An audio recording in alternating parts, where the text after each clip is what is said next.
والإفادة والاستفادة والمذاكرة والتذكير والحث على التمسك بكتاب الله وسنة رسول الله والدعاء للهدى والدلالة على الخير ابتغاء وجل مرضات القرب سبحانه وتعالى. نوينا مثل ما نوى آباؤنا وأسلافنا ورجالنا ومشايخنا الصالحون. الله ادخل نيتنا في نيتهم وأعمالنا في أعمالهم ومقاصدنا في مقاصدهم. وإلى حضرة النبي محمد صلى الله عليه وسلم. الفاتحة.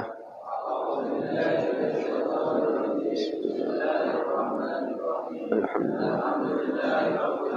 الرحمن إياك نعبد وإياك نستعين.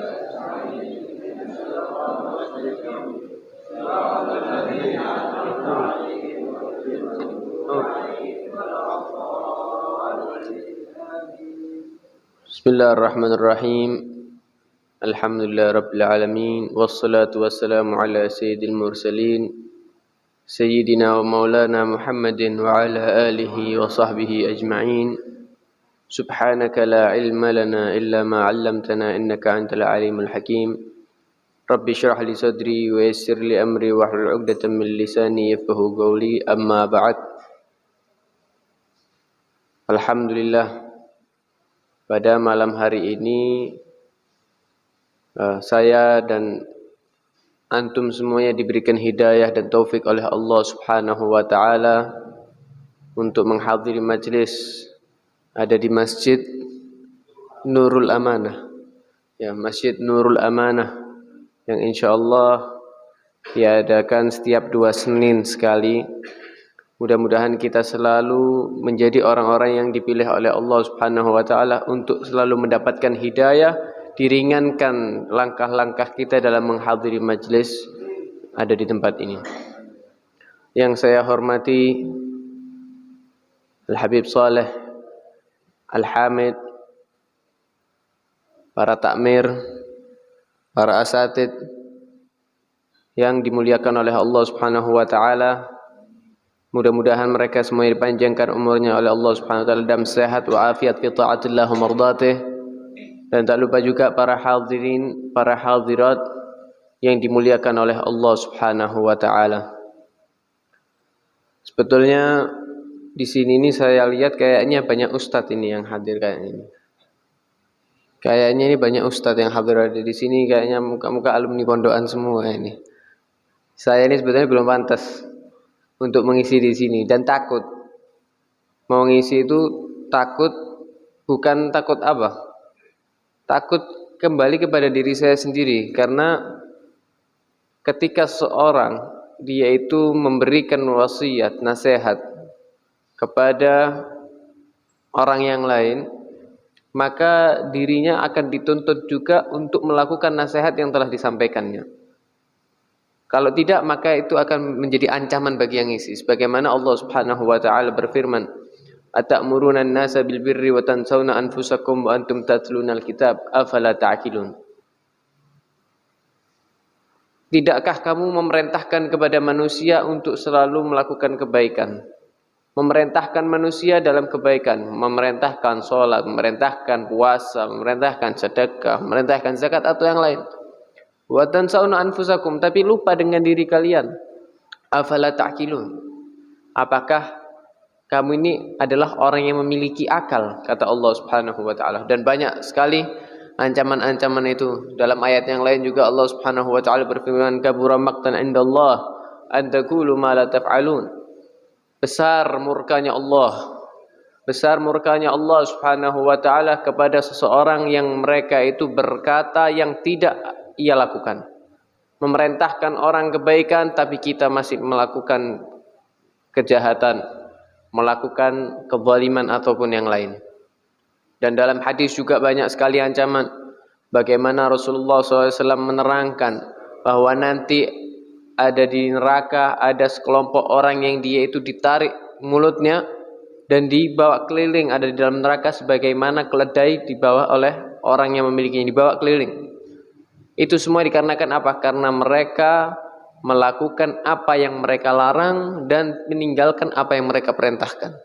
Na'udzubillah. Cuman harapan al-faqir pada khususnya Mengisi ada di tempat ini tidak lain hanya untuk juga menjalankan perintah Allah, menjalankan perintah Rasulullah sallallahu alaihi wasallam untuk selalu menyebarkan kebaikan. Ud'u ila sabili rabbik. Ya, ajaklah untuk selalu mengajak kepada jalan kebaikan. Untuk mengajak jalan kebaikan. Dan juga Rasulullah SAW juga pernah bersabda, "Man katama ilman aljamahullahu minan nar, aljamahullahu bilijami minan nar," atau kama qala Nabi SAW. Nabi bersabda, siapa orang yang dia itu memiliki ilmu, tidak menyebarkan ilmunya, menutupi ilmunya, maka nanti akan diberi oleh Allah Subhanahu wa taala ikatan dari api neraka. Nauzubillah min dzalik. Maka itu izinkan al-faqir ada di sini tidak lain untuk menyampaikan nasihat, bukan dari saya, bukan dari mulut saya, tapi kita ambil daripada kalam a'immah, kita ambil daripada nasihat-nasihatnya orang-orang salihin, kita ambil nasihatnya daripada orang-orang pilihan Allah Subhanahu wa taala, nasihat dari Allah, nasihat dari Rasulullah sallallahu alaihi wasallam. Saya sebetulnya masih bingung di sini mau ngisi kitab apa, saya belum tahu. Tapi ala kulli hal kita coba hanya pembukaan. Ya alhamdulillah kita ini sudah dipilih oleh Allah Subhanahu wa taala untuk diringankan anggota tubuh kita, langkah kaki kita untuk berjalan menghadiri majelis ini. Ini sebuah keistimewaan dari Allah Subhanahu wa taala kepada kita semuanya. Karena nggak mungkin kita bisa melakukan kebaikan kecuali itu adalah taufik dan hidayah dari Allah Subhanahu wa taala. Alhamdulillah. Kita diberikan hidayah oleh Allah memeluk agama Islam. Itu adalah hidayah kenikmatan yang paling besar dari Allah Subhanahu wa taala yang telah diberikan kepada kita. Setelah dijadikan kita umat Islam, dijadikan umat yang terbaik lagi. Dijadikan umat yang terbaik, yaitu umatnya baginda Nabi Muhammad sallallahu alaihi wasallam. Itu adalah dari Allah Subhanahu wa taala. Itu kenikmatan, keistimewaan, hidayah yang luar biasa. Hidayah terbesar adalah kita dijadikan umat Nabi Muhammad sallallahu alaihi wasallam. Ya, karena tanpa hidayahnya nggak mungkin kita bisa beriman kepada Allah, nggak mungkin kita bisa beriman kepada Rasulullah SAW. Berapa banyak orang yang hidup di zaman Nabi, melihat keindahan wajah Nabi, melihat keindahan akhlak Nabi, melihat mukjizatnya Nabi, tapi tidak mendapatkan hidayah dari Allah Subhanahu wa taala. Orang-orang kafir di zaman Nabi, kita lihat Abu Jahal, kita lihat Abu Lahab, mereka tidak mengingkari kenabian. Mereka mengakui bahwa Muhammad adalah seorang utusan Allah. Dan bahkan mereka melihat mukjizat dari Nabi sallallahu alaihi wasallam. Tapi bagaimana ketika seorang yang sudah mendapatkan kejelasan tapi tidak mendapatkan hidayah dari Allah Subhanahu wa taala, apa yang bisa dibuat kalau sudah seperti itu? Tempatnya ada di neraka. Nauzubillah min dzalik. Kita alhamdulillah tanpa kita ini hidup di zaman Nabi, tanpa kita ini melihat wajahnya Nabi, tanpa mendengar langsung orang yang hidup di zaman Nabi, kita diberikan hidayah oleh Allah Subhanahu wa taala untuk beriman dan cinta kepada Rasulullah sallallahu alaihi wasallam. Alhamdulillah. Dan mudah-mudahan kita ini termasuk golongan orang-orang yang dirindukan oleh Nabi sallallahu alaihi wasallam, termasuk orang-orang yang diharapkan kehadirannya oleh Nabi sallallahu alaihi wasallam. Karena Nabi itu pernah berjalan suatu saat dengan para sahabatnya. Kemudian Nabi menangis. Kenapa? Karena Nabi ingat dengan pecinta-pecintanya, rindu dengan pecinta dan saudara-saudaranya, kata Nabi. Sehingga para sahabat mengatakan, "Ya Rasulullah, apa bukankah kami seorang pecintamu? Bukankah kami seorang yang dekat denganmu, saudaramu?" "La bal antum ashabi," kata Rasul. "Tidak, kalau kalian ini masih sahabatku. Kalian ini sahabatku." "Lalu siapa yang kau maksud?" "Mereka yang aku maksud," kata Nabi, siapa? "Adalah orang-orang yang dia itu rindu kepadaku, mengeluarkan harta untukku, cinta kepadaku, dan tidak melihatku," kata Nabi SAW. Mudah-mudahan kita termasuk orang-orang yang dirindukan oleh Nabi SAW. Amin ya rabbal amin. Hidayah Islam itu adalah hidayah yang umum. Hidayah yang umum yang diberikan oleh Allah Subhanahu wa taala kepada seluruh umat Islam. Tapi di dalam umat Islam sendiri ada orang-orang yang mendapatkan hidayah yang tidak diberikan kepada orang-orang yang lain. Semisalnya, umat Islam ini banyak. Tapi ada orang-orang yang Islam itu tidak mendapatkan hidayah. Seperti hidayah yang kita dapatkan saat ini. Kita saat ini mendapatkan undangan ada majelis, kita hadir majelis. Kita datang kepada majelis. Di situ ada orang soleh, kita datang. Itu adalah hidayah yang diberikan oleh Allah, yang tidak diberikan kepada sebagian hambanya, sebagian umat Islam yang lain.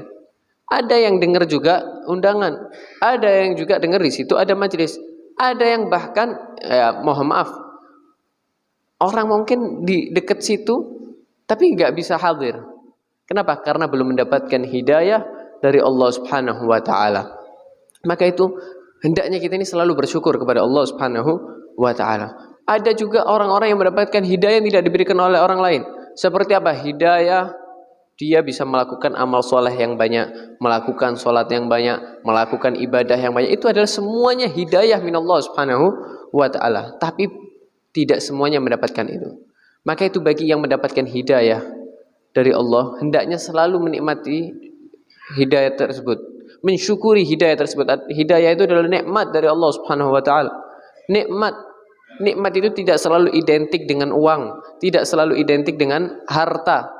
Tapi hidayah bisa menghadiri majelis seperti ini adalah suatu nikmat juga dari Allah Subhanahu wa taala yang mungkin saat ini belum kita rasakan nikmatnya. Tapi kita bisa bayangkan setiap langkah kita jalan ke masjid, hadir majelis, niat i'tikaf ada di majelis, ini adalah sebuah kebaikan. Yang mana kebaikan ini nanti mungkin bisa melebur dosa kita sehingga nanti kita mendapatkan, bisa merasakan kenikmatan tersebut nanti ada di akhirat, ada di yaumil qiyamah. Maka itu hendaknya kita bersyukur kita mendapatkan hidayah ini. Ya, syukur kepada Allah Subhanahu wa taala. Syukur kepada Allah. Bagaimana untuk kita ini mengekspresikan atau mengaplikasikan rasa syukur tersebut, yaitu dengan kita menjalankan nikmat tersebut sesuai dengan yang diridhai oleh Allah Subhanahu wa taala. Senang dengan nikmat tersebut, menjalankan sesuai yang diridhai oleh Allah Subhanahu wa taala. Seperti kita semuanya hadir dalam majelis ini adalah juga sebagai rasa syukur kita, bentuk syukur kita kepada Allah Subhanahu wa taala. Kita diberikan kesehatan, kita diberikan kaki bisa berjalan, kita diberikan mata bisa melihat, kita diberikan lidah untuk bisa berkata, berbicara, merasakan ataupun yang lain. Lalu kita jalankan kenikmatan tersebut dengan kepada hal yang diridhai oleh Allah Subhanahu wa taala. Punya kaki bisa berjalan, dia gunakan kaki tersebut untuk jalan kepada tempat-tempat yang di situ ada ridhonya Allah Subhanahu wa taala. Jalan ke masjid, jalan untuk sholat, jalan untuk hadir majelis, jalan kepada orang-orang soleh. Itu adalah sebuah rasa bentuk syukur. Jadi syukur bukan hanya mengucap alhamdulillah. Alhamdulillah itu juga termasuk bentuk syukur, tapi tidak cukup dengan itu. Tidak cukup dengan itu. Syukur itu ada di tiga tempat. Fil lisan wal janan wal arkan. Syukur ada di lisan, dengan kita selalu berzikir kepada Allah, memuji Allah alhamdulillah. Ada di hati alhamdulillah. Kemudian ada juga di anggota tubuh kita, selalu menjalankan yang diberikan oleh Allah kepada hal yang diridhai oleh Allah Subhanahu wa taala. Alhamdulillah. Ya, hadirin yang dimuliakan oleh Allah Subhanahu wa taala, pada pembukaan majelis ini ada di Masjid Nurul Amanah. Ya, jangan lupa untuk kita berniat i'tikaf kepada Allah Subhanahu wa taala, karena ini adalah tempat yang istimewa. Ini adalah tempat yang istimewa, tempat yang dicintai dan dimuliakan oleh Allah Subhanahu wa taala. Maka itu kalau di masjid itu hendaknya kita niat i'tikaf. Ya, niat i'tikaf untuk supaya apa? Setiap detiknya kita duduk ada di majelis ini, kita juga mendapatkan pahala. Jadi orang kalau sudah masuk masjid niat i'tikaf, walaupun enggak ngaji, walaupun enggak sholat, walaupun enggak ada majelis, duduk aja. Yang penting enggak rokokan ada di masjid. Yang penting tetap menutup aurat, Selalu dapat pahala. Setiap nafasnya dia akan mendapatkan pahala dari Allah Subhanahu wa taala. Apalagi kalau duduk ada di masjid, iktikaf ada di masjid sambil ngaji, sambil taklim, sambil sholat, sambil ibadah, ya akan berlipat-lipat nanti pahalanya dari Allah Subhanahu wa taala. Ya, karena masjid ini adalah khairul biqa' fil ard. Sebaik-baiknya tempat ada di bumi apa? Masjid, nggak ada lagi. Orang masuk masjid nggak ada lain, pasti rata-rata niatnya ibadah. Pasti rata-rata niatnya ibadah, kecuali sebagian kecil ya, yang dia itu memang hatinya sudah tertutup oleh Allah SWT, masuk ke masjid hanya pengen ngambil kotak amal. Nah, ada ya sebagian masuk ke masjid cuma mau ngambil kotak amal, karena mungkin dianggap masjid ya ada satpamnya mungkin ya. Masjid ya ada satpamnya. Ketok lagi kotak amalnya. Di mana-mana tempatnya uang itu disimpan di dalam. Masjid tok yang tidak mufakat masjid ini ya memang ya. Uangnya taruh luar, kotaknya taruh luar. Ya, memang itu sebagian orang yang sudah tertutup hatinya, naudzubillah min dzalik, masuk masjid bukan untuk memuliakan masjid, bukan untuk ibadah kepada Allah, tapi untuk mengambil harta. Naudzubillah min dzalik. Ya, Nabi bersabda apa? Ahabbul biladi ilallahi masajiduha wa abghadul biladi ilallahi aswaquha. Tempat yang paling dicintai oleh Allah ada di dunia. Kalau pengen tahu tempat yang paling disenangi oleh Allah, berarti kalau sudah disenangi Allah pasti diperhatikan sama Allah. Apa? Masajiduha, masjid-masjidnya.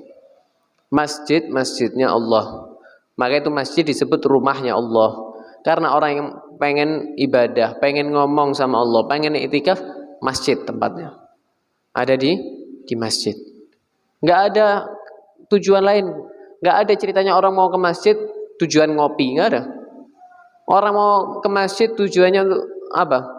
Untuk cangkroan ada di situ, nggak ada. Masuk masjid niatnya pasti ibadah kepada Allah Subhanahu wa taala. Orang-orang yang datang ke masjid ini adalah orang-orang yang insya Allah dia itu menguatkan hubungannya kepada Allah Subhanahu wa taala. Maka itu masjid ini tempat yang paling disenangi oleh Allah. Sedikit orang niat jahat itu hampir nggak ada kalau ke masjidnya. Kalau di luar masjid, masya Allah. Apalagi sebaliknya, lawannya masjid. Wa abghadul bilad, tempat yang paling nggak disenangi oleh Allah apa? Aswaquha, pasar. Ya, tempat yang nggak disenangi oleh Allah, pasar. Kenapa? Karena di dalam pasar ini banyak kejahatan-kejahatan, banyak syaitan, banyak orang menipu, banyak orang ngurangi timbangan, banyak orang menimbun, banyak orang buka aurat, banyak orang tidak sholat, banyak preman, banyak kejahatan-kejahatan yang terjadi ada di pasar. Ya, kita lihat kenapa Allah nggak senang pasar? Karena di situ banyak kejahatan. Berarti di setiap tempat yang di situ banyak kejahatan, Allah nggak senang. Di mana tempat ada kejahatan, Allah nggak senang.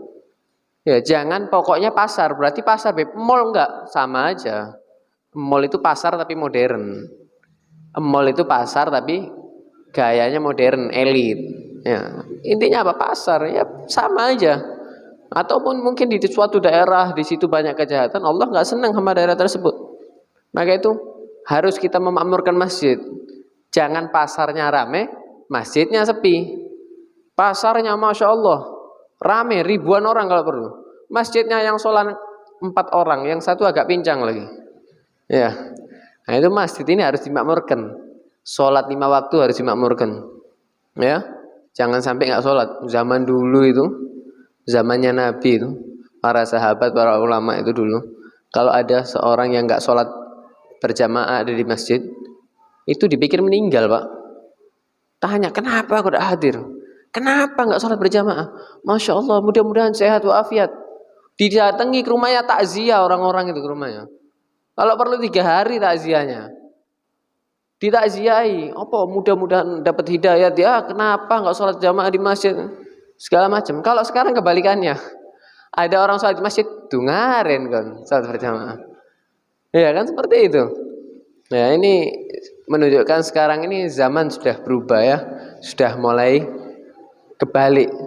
Bukan zaman yang berubah, orang-orangnya sudah berubah. Ya, banyak orang berpikir terbalik sekarang ini. Terbalik semuanya sekarang ini. Kita lihat dulu perempuan. Ini contoh cara berpikirnya orang sekarang ya. Orang sekarang. Dulu para wanita itu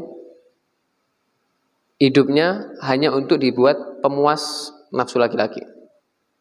Disuruh joget, disuruh menari, diambil untuk memuaskan hasrat seorang laki-laki ataupun yang lain. Sampai orang-orang zaman dahulu itu kalau istrinya hamil yang paling ditakuti satu, apa?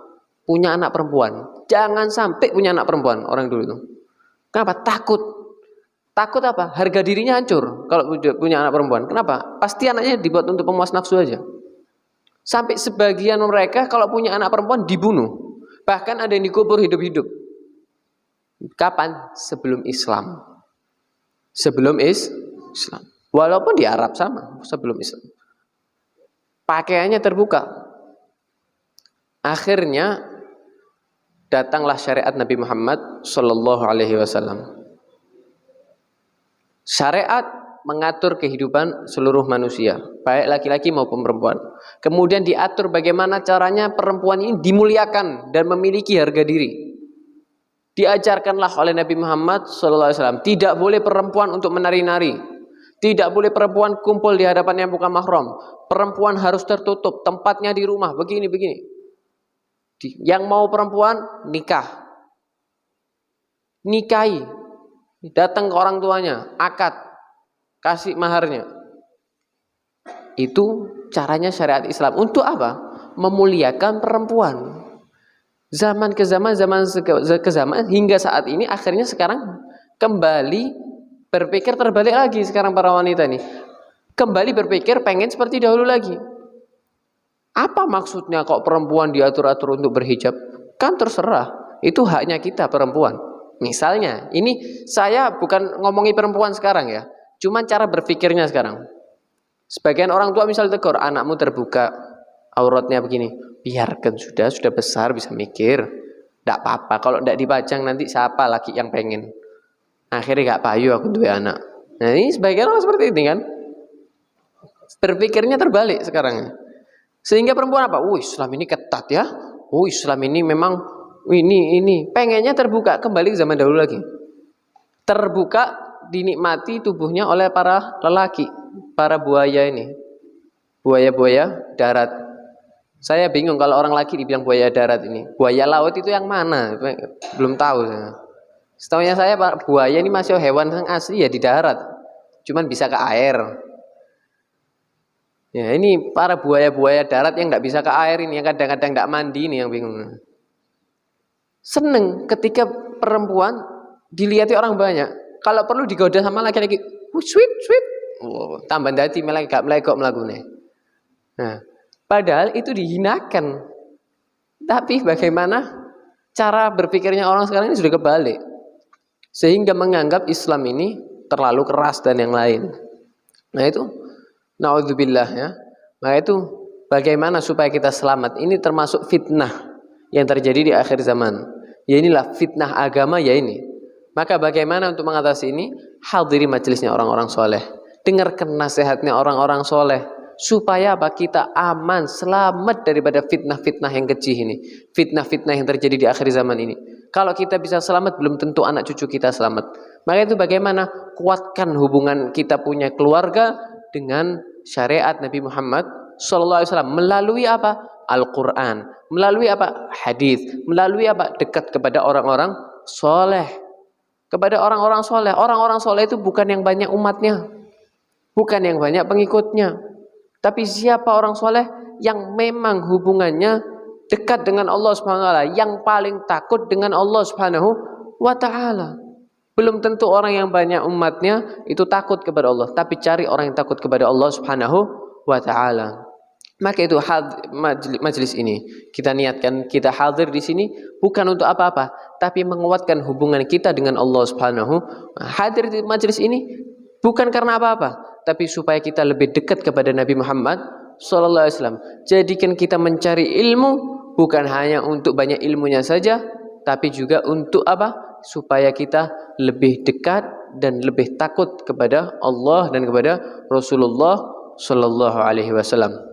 Maka itu pesan saya dalam majelis ini. Karena ini majelis pertama, Saya nggak mau terlalu panjang lebar. Saya memberikan wasiat daripada salaf-salaf kita. Bukan wasiat saya. Ya, bukan wasiat. Ya mudah-mudahan tahu umur kira ngawur. Iya. Enggak rapi.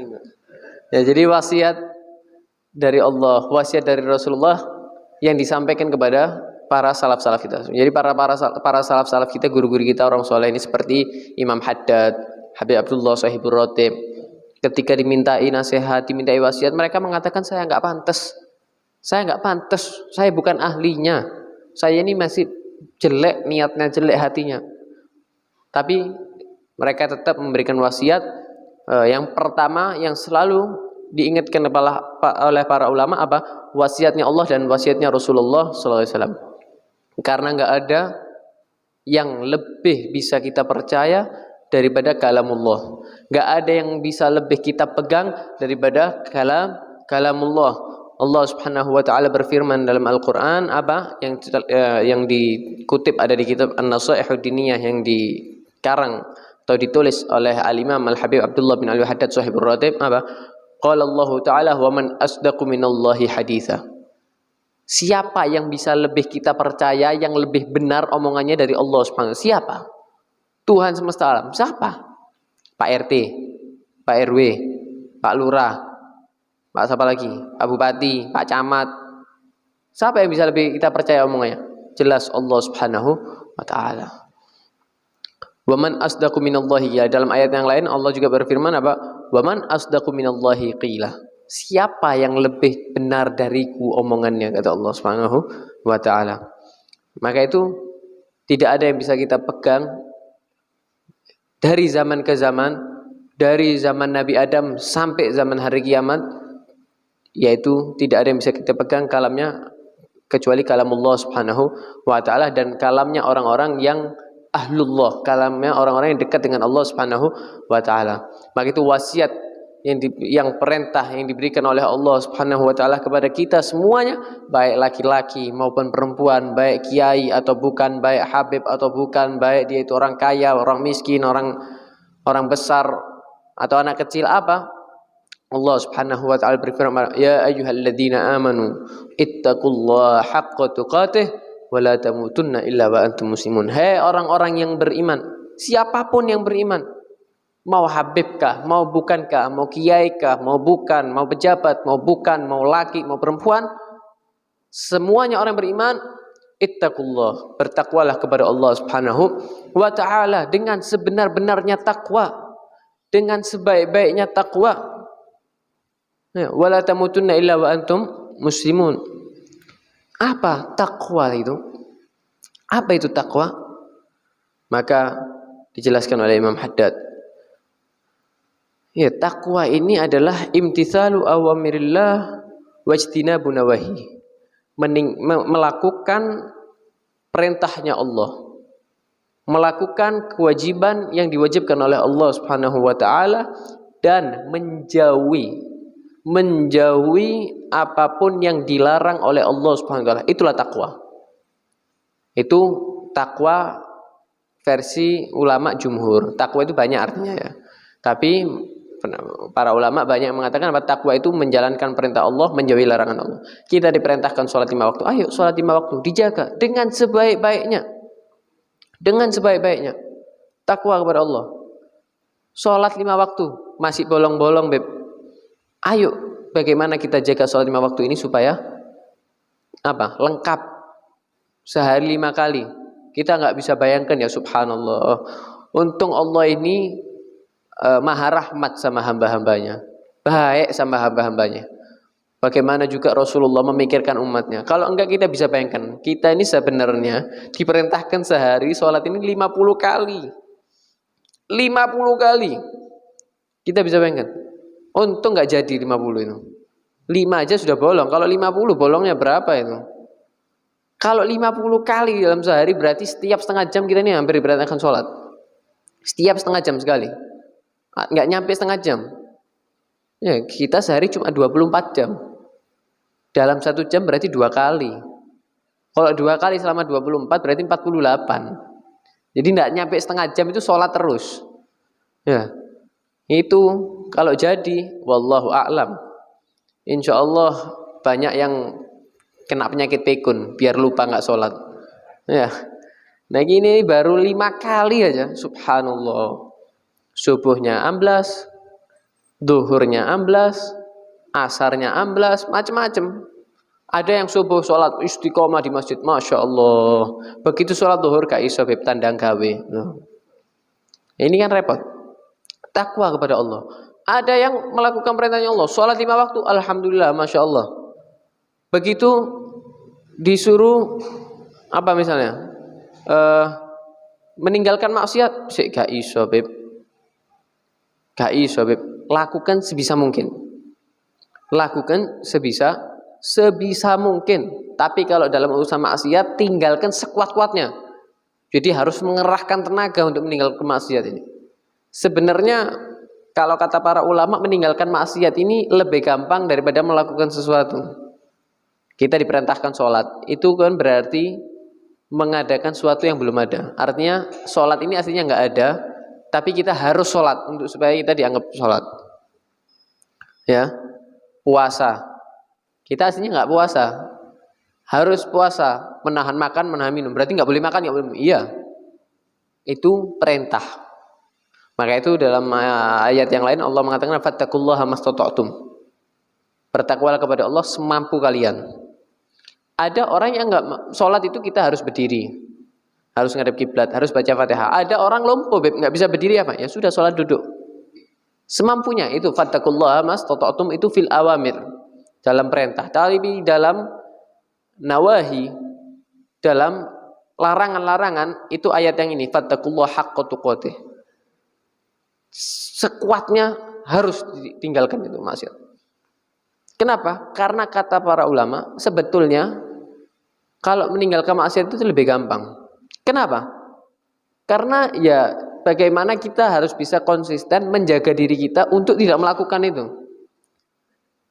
Cuman nahan diri nggak usah melakukan. Kalau sholat kan berarti kita harus bergerak. Kalau puasa kita harus menahan. Zakat kita harus mengeluarkan uang. Itu perintah. Tapi kalau dalam urusan maksiat kita cuma disuruh nahan. Nahan sekuatnya, ya apa? Orang zina. Aslinya nggak ada orang-orang zina itu nggak ada. Cuman kita diperintahkan ya apa caranya jaga diri kita supaya tidak terjerumus kepada zina. Orang minum khamr. Aslinya nggak minum khamr. Tapi kita menahan diri supaya nggak minum khamr. Orang nggak makan sabu-sabu, nggak minum sabu-sabu. Tapi ya apa caranya kita menahan diri supaya tidak melakukan itu. Lain kalau sholat lebih berat. Kenapa? Aslinya tidak sholat, kemudian harus bergerak untuk sholat. Kalau ini tidak usah gerak-gerak sudah. Nggak usah gerak, nggak perlu rukuk, sujud ini. Cuma nahan diri kalau maksiat itu. Cuma nahan diri. Tapi nggak kuat, Beb. Yaitu imannya harus dipertebal. Imannya, takwanya harus dipertebal. Ya. Nah, mungkin memperkuat iman itu bagaimana? Memperkuat takwa bagaimana? Ya dengan kita perbanyak amal-amal soleh, perbanyak sholat, perbanyak melakukan perbuatan taat, perbanyak sedekah. Ya, Sahibuz Zubat mengatakan apa? Wa kun minal imani fi mazidi wa fi safail qalbi dza tajdidi bi kathratis salati wat taati wa tarki malin nafsi min syahwati. Ya. Wa kun minal imani fi mazidi, dan jadilah kalian orang yang imannya selalu bertambah, karena iman itu bisa naik bisa turun. Kalau imannya naik, takwanya juga naik. Kalau imannya naik, rasa cintanya sama Nabi juga naik. Kalau imannya naik, rasa takutnya sama Allah juga pasti naik. Enggak mungkin enggak. Iman itu yazid wa yanqus, bisa nambah bisa kurang. Bisa berkurang dengan apa? Dengan kita melakukan maksiat berkurang. Dengan kita tidak memperbanyak amal-amal soleh, iman kita berkurang tipis. Supaya kuat ya apa? Dengan kita bikathratis shalah, dengan memperbanyak sholat, memperbanyak perbuatan taat, meninggalkan hawa nafsu yang mubah. Hawa nafsu yang mubah, melakukan sesuatu yang mubah. Jadi begini, hawa nafsu. Hawa nafsu itu ada yang mubah, ada yang haram. Ya, kalau syahwat itu ada yang mubah, ada yang haram syahwat. Bukan hawa nafsu, tapi syahwat. Syahwat yang haram jelas kita wajib meninggalkan itu. Perintah sama Allah nggak boleh melakukan yang haram, pasti. Wajib kita meninggalkan. Tapi ada syahwat yang nggak haram. Seperti apa? Misal kita ini manusia. Saya mau tanya sama bapak-bapak, sama ibu-ibu. Seandainya kita ini dalam sehari makan nasi sehari 2 kali, pakai tempe, uya, sambel, kira-kira mati atau tidak? Hidup atau enggak? Hidup. Cukup berarti ya? Cukup. Tapi kadang-kadang Beb, pengen gula ambek sate. Iya. Gak mangan duren misalnya. Ini karena tadi saya habis makan duren ini. Misalnya ini, gak makan duren. Duren ku enak, gak mangan duren. Kira-kira mati apa urip? Hidup atau mati kira? Tetap hidup. Tapi kadang-kadang pengen duren. Kadang-kadang pengen gule. Kadang-kadang pengen sate. Loh, itu syahwat. Kenapa? Semua yang melebihi kebutuhan, yang sesuai kebutuhan kita, yang lebih dari kebutuhan kita, itu namanya syahwat. Kita untuk hidup nggak perlu makan gulai untuk hidup, cuman pengen. Nah itu berarti melebihi hajat kan? Aslinya makan pakai garam, pakai tempe cukup, tapi pengen gulai. Nah itu namanya syahwat, tapi bukan haram, mubah, ini boleh, nggak ada masalah. Ya boleh. Pengen makan duren, silahkan, tapi ojo nyolong durennya. Lek durennya nyolong bodoh aja lah. Ya. Bagaimana ini? Boleh, nggak ada masalah. Tapi jangan sering-sering. Ya, kalau sering-sering melakukan syahwat yang mubah, akhirnya terjerumus kepada syahwat yang haram. Nah, kalau pengen imannya lebih jos, pengen imannya melekit lebih tinggi lagi, tinggalkan hal-hal yang ini, syahwat yang mubah ini. Syahwat yang boleh ini tinggalkan. Bisa makan gulai, pengen makan gulai, tinggalkan. Ndak wis, aku cukup iki. Pengen duren, ndak wis, dikasih duren kalau perlu, dikasihkan orang lain lagi durennya kalau perlu. Ya. Soro iki ya. Soro iki. Lah itu menguatkan iman juga. Hal-hal yang seperti itu juga menguatkan iman ya. Ya, mudah-mudahan kita ya hadir dalam majelis ini diberikan hidayah oleh Allah Subhanahu wa taala untuk lebih gampang menguatkan iman kita, untuk lebih gampang melakukan hal-hal yang diwajibkan oleh Allah Subhanahu wa taala, melakukan hal-hal yang diwajibkan oleh Rasulullah SAW, dan dikuatkan diri kita, hati kita, pikiran kita untuk meninggalkan maksiat kepada Allah Subhanahu wa taala, meninggalkan hal-hal yang diharamkan oleh Allah Subhanahu wa taala. Allahumma rzuqna ladzata ta'atik wa ahrimna ladzata maksiatik. Ya Allah, berilah rezeki kami untuk bisa merasakan kenikmatan taat kepadamu, dan halangi kami, haramkan kami daripada menikmati hal-hal yang diharamkan olehmu ya Rabb. Wa sallallahu ala sayyidina Muhammad wa ala alihi wa sallam. Alhamdulillahi rabbil alamin. Tanya jawab. Oh terserah. Ini kira-kira pakai tanya jawab apa enggak enaknya? Pakai ya. Ya mungkin ini pertanyaan begini. Karena saya ini belum jadi orang alim, ya mudah-mudahan berkatnya antum jadi orang alim ya. Yang bisa saya jawab, saya jawab. Yang nggak bisa saya tampung dulu. Yang nggak bisa saya tampung dulu. Oke. Kalau ada pertanyaan mungkin barusan silahkan ya. Tapi jangan banyak-banyak ya, karena sudah jam 9 ya. Maksimal 3 ya. Iya, perempuan juga boleh. Fadhol.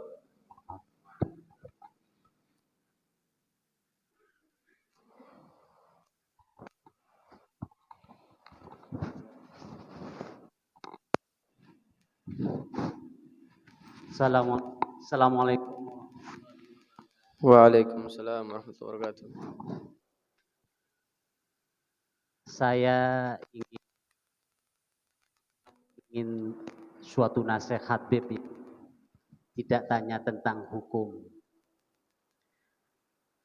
Kita hidup di tengah-tengah masyarakat yang majemuk, yang jelas.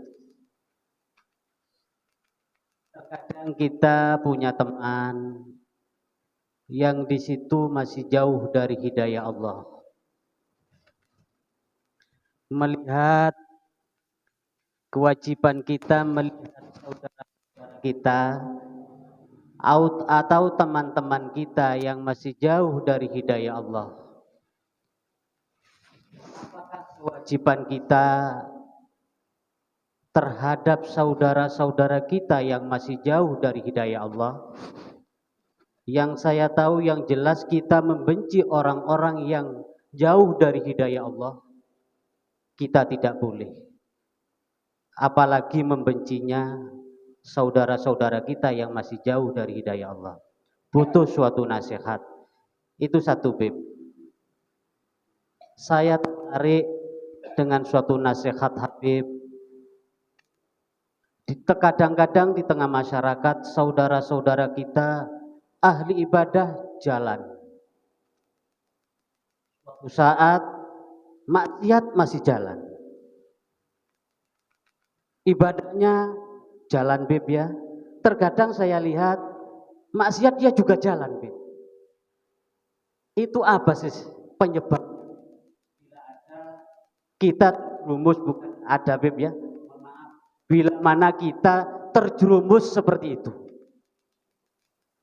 Mohon nasihat dari Habib. Kami berterima kasih. Saya akhiri. Wassalamualaikum warahmatullahi ta'ala wabarakatuh.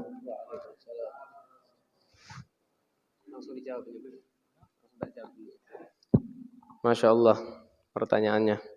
Yang pertama, bagaimana sikap kita ya, mungkin ketika melihat orang-orang di dekat kita yang dia itu masih bermaksiat kepada Allah Subhanahu wa ta'ala. Sebetulnya itu sudah diterangkan oleh Nabi SAW dan juga para ulama.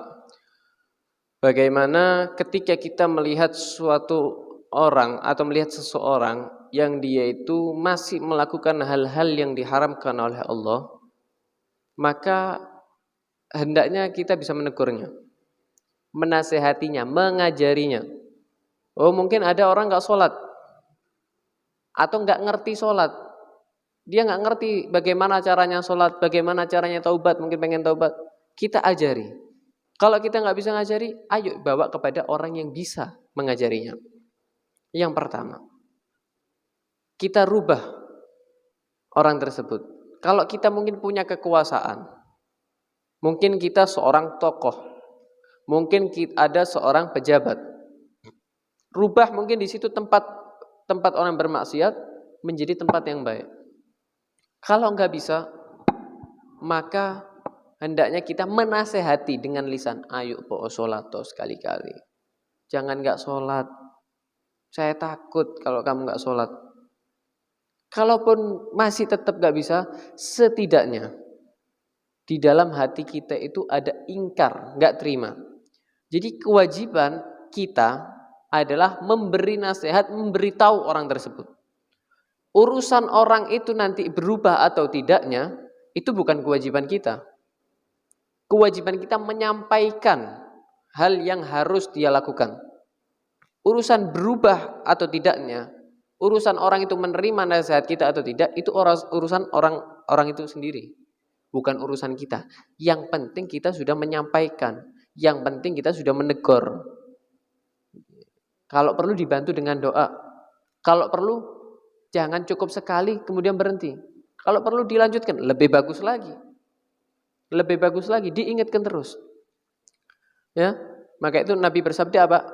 Man ra'a minkum munkaran falyughayyirhu biyadihi, fa in lam yastati' fa bilisanihi, fa in lam yastati' fa biqalbihi, wa dzalika adhaful iman.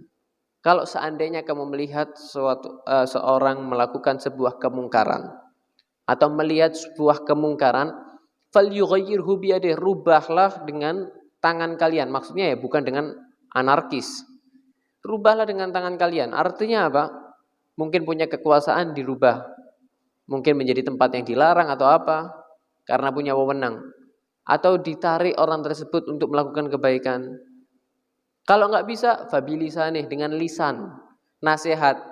Oh, kalau lisan saya enggak bisa, Beb. Enggak diterima mungkin kalau kita. Mungkin kalau panjenengan atau orang tuanya atau siapa lebih diterima, ya pakai lisannya orang lain, kita pinjem lidahnya orang lain untuk menyambung. Kalau tetap gak bisa, paling gak hati jangan setuju.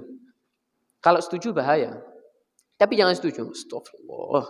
Mudah-mudahan hidayah ya apa masih melakukan haram. Jangan nanti melakukan haram sekarang urusannya wis. Enggak ada ingkar, hati-hati. Orang yang ingkar di hati, enggak berani menegur, tidak berani menegur, ya, tidak berani berbuat untuk merubah, berarti itu orang yang punya iman yang paling rendah. Iman yang paling tipis ya ini. Ingkar di hati tapi belum berani menasihati atau tidak ada usaha untuk merubah orang tersebut, itu paling rendahnya iman. Berarti kalau tidak ada ingkar sama sekali, setuju yang dilakukan, orang ini sama dengan tidak punya iman. Na'udzubillah min dzalik. Jadi kita berusaha. Tapi kalau itu anak kita misalnya nggak sholat, ya kita sebagaimana perintah agama. Umur 10 tahun nggak sholat, kita wajib memukulnya. Memukul tanpa melukai. Memukul tanpa melukai. Kalau nggak mau tetap usir. Jangan tinggal ada di tempat kita. Kamu yang punya wewenang. Ada orang mabuk, tegur, jangan mabuk di sini. Kalau perlu pecahkan minumannya. Kalau perlu pecahkan minumannya. Ya. Kadang sekarang ini kebalik. Yang punya iman takut sama yang tidak punya iman. Ini muskil, ini repotnya sekarang. Jadi orang mabuk itu kesadarannya itu kan berkurang. Otomatis gak punya tenaga. Nah yang punya tenaga yang tidak mabuk ini takut sama yang mabuk kadang-kadang. Nah ini yang repot. Ya, nah, ini PR untuk kita semua. Jadi yang penting kita menyampaikan. Urusan terima atau enggaknya itu urusan dia dengan Allah Subhanahu wa taala. Yang penting kita sudah menyampaikan yang hak. Tapi kalau daerah situ sudah merata, nanti di sini dibahas. Sudah merata kejahatannya, kita sudah negor nggak diterima, kita sudah menasehati nggak diterima, maka bagaimana pindah dari tempat tersebut? Kenapa? Takut nanti azab Allah turun, kita yang nggak melakukan akhirnya kena juga. Na'udzubillah min dzalik. Yang kedua, terkadang orang itu melakukan ibadah, maksiatnya juga jalan, atau biasanya orang nyebut STMJ, sholat terus maksiat jalan. Ya. Ini STMJ namanya. Sholat terus maksiat jalan. Nah orang begini bagaimana? Kadang banyak ibadah tapi juga terkadang maksiat.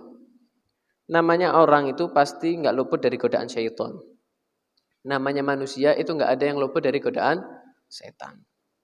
Maka itu harus kita menguatkan diri kita supaya aman dari godaan setan juga. Supaya aman dari godaan setan. Dengan apa? Ya tadi itu, mengurangi syahwat yang mubah. Terkadang orang yang seperti itu karena syahwatnya terlalu diikuti. Syahwat yang mubah ini terlalu diikuti, akhirnya kebablas. Ya, karena nafsu ini kalau diikuti sekali, ngajak terus. Nah itu hawa nafsu. Orang maksiat itu dari hawa nafsu. Contoh kecil. Nggak ada orang itu pacaran tiba-tiba langsung zina, itu nggak ada. Pacaran langsung ketemu, nggak ada. Yang pertama ya kenalan dulu, saling pandang memandang, pandangan pertama, ya ada nyanyinya itu ya. Setelah hubungan agak akrab, tilfunan. Habis tilfunan, nafsu ini tidak mau cukup di situ, ngajak lagi video callan kalau sekarang ini. Video callan nggak cukup, minta ketemu akhirnya nggak cukup, zina. Na'udzubillah. Begitu memang manusia dari godaan setan. Nah, kita harus menguatkan itu dengan kita meninggalkan hawa nafsu tadi.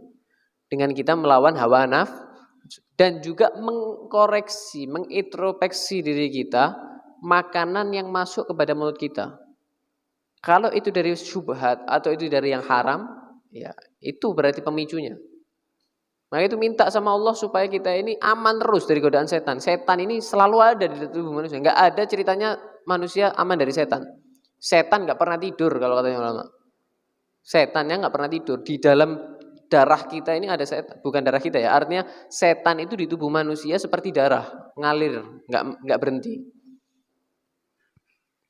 Nah, lihat makanan yang masuk kepada kita. Terkadang orang istiqomah sholat ada di masjid, tapi hasil makanannya dari Bang Dedel. dari bank mekar, dari utang yang suka sama orang yang nganakno duit, ya, atau dari rentenir, ya. Nah ini bahaya. Ya ini yang membuat orang-orang ini tetap masih pengen maksiat. Ya ini, manusia itu pasti ada rasa keinginan maksiat. Namanya nafsu. Innan nafsa la'ammaratum bisu. Maka bagaimana? Harus kita melawan hawa nafsu kita. Harus kita melawan syahwat kita. Pokoknya kalau kita ini ingin sesuai kebutuhan, sudah dipenuhi sama Allah. Enggak mungkin enggak. Enggak perlu takut. Cuman kalau kita ngikuti syahwat, ya itu. Kita ini untuk hadir majelis ke masjid atau kerja, cukup dengan sepeda motor Astrea misalnya. Yang penting bisa jalan, naik sepeda motor sudah sampai, alhamdulillah. Kadang-kadang pengen Supra X. Kadang-kadang pengen Supra Fiction atau yang lain. Akhirnya gara-gara keinginan itu, dia berusaha supaya tercapai, utang bank titil. Nah, ya ini akhirnya bisa membuat kita terjerumus kepada maksiat kepada Allah Subhanahu wa taala. Dan tentunya lingkungan, teman, duduk atau yang lain itu juga berpengaruh. Ya, itu juga berpengaruh. Orang biasa ngerokok misalnya, pengen berhenti ngerokok. Berhenti rokok, alhamdulillah Beb, saya sudah sebulan berhenti rokok. Besoknya kumpul sama teman-temannya yang rokokan semuanya. Disitulah iman mulai tergoda. Gak apa-apa siji. Coba kakek. Akhirnya apa? Ngambil satu. Kumat maning. Nah itu. Maksudnya dalam bermaksiat pun sama. Teman itu juga nular ya. Teman itu juga nular. Maka itu hati-hati ya. Jadi lingkungan harus dijaga.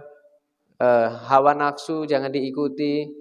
Tinggalkan syahwat-syahwat yang mubah. Jangan terlalu sering diikuti. Akhirnya kebablas. Ya, seperti itu. Ya, mungkin ada lagi yang lain. Terakhir mungkin kalau ada.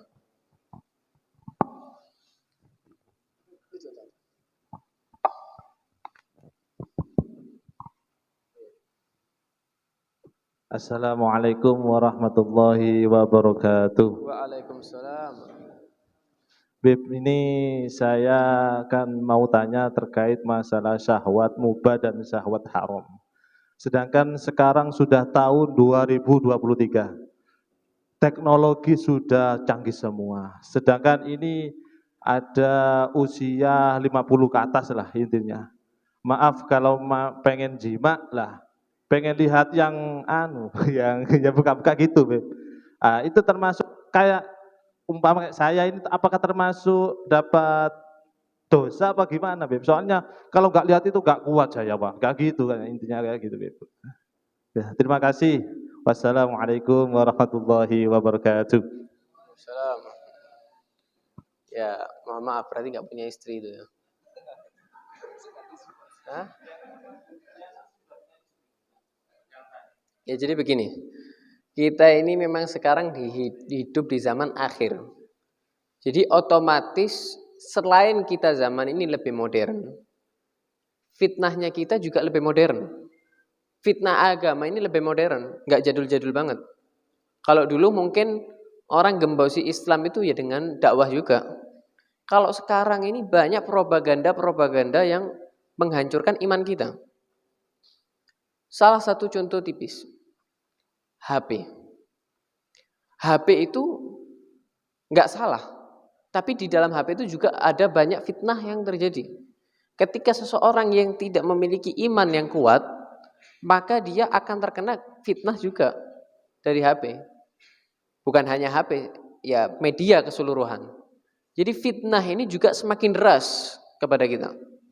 Maka bagaimana di zaman akhir ini supaya selamat? Perkuat iman.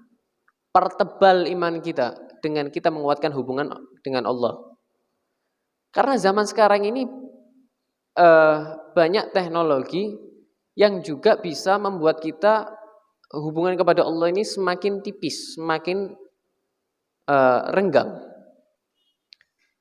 Contoh kecil. Sekarang kita lihat pemuda sekarang. Kalau orang dulu itu mau tidur baca doa, zikir kepada Allah.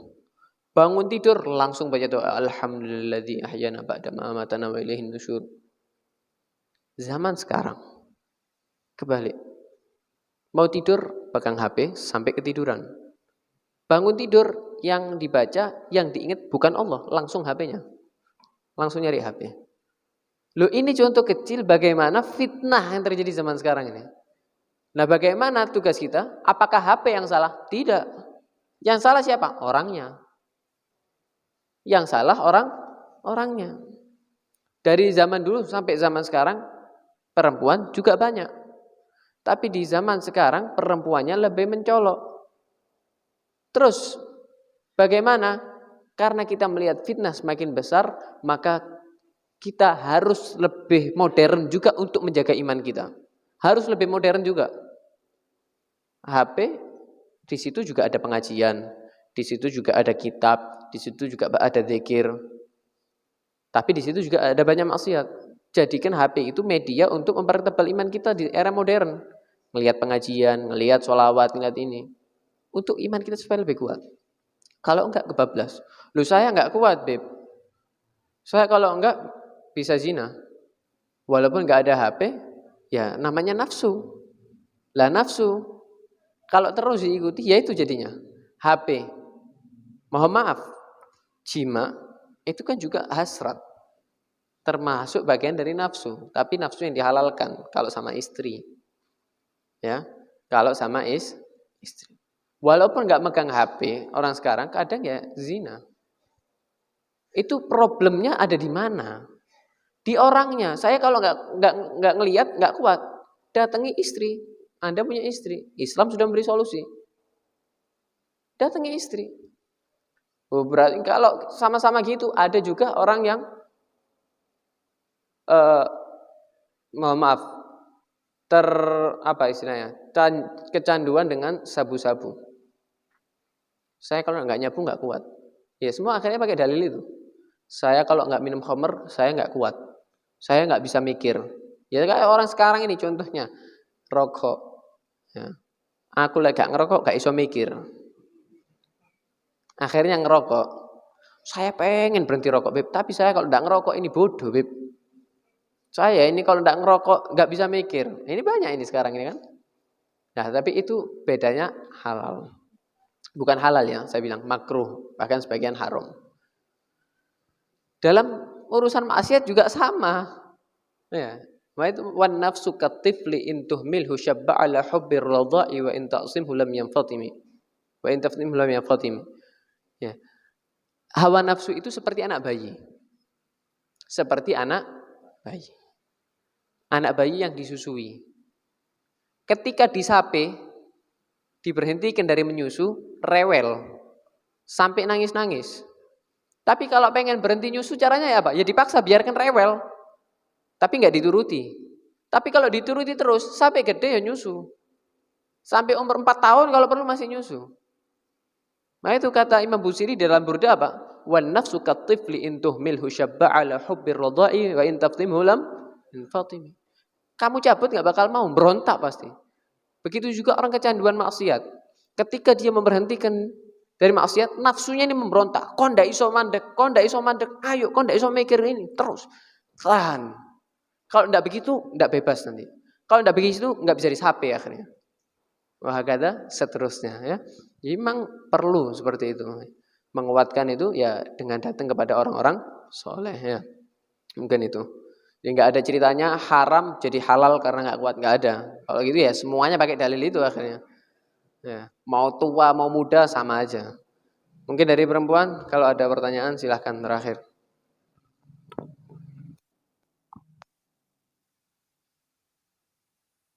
Kalau nggak ada ya tutup, nggak ada ya.